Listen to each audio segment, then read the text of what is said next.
तर धाराशिव, बीड, लातूर विधान परिषदेच्या जागा वाटपामध्ये महायुतीत भाजपकडे जागा जाण्याची शक्यता आहे।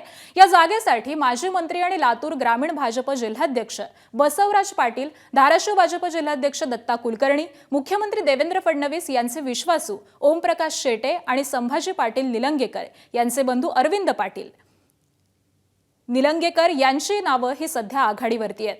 तर महाविकास आघाडीमध्ये ही जागा काँग्रेसच्या वाट्याला जाण्याची शक्यता आहे। धीरज देशमुख विधान परिषदेच्या आखाड्यामध्ये उतरण्याची चर्चा रंगतीये। तर ठाकरेंच्या शिवसेनेकडून संजय मुंदडा यांनी उमेदवारी अर्ज दाखल केलाय। एबीपी माझा, उघडा डोळे बघा नीट।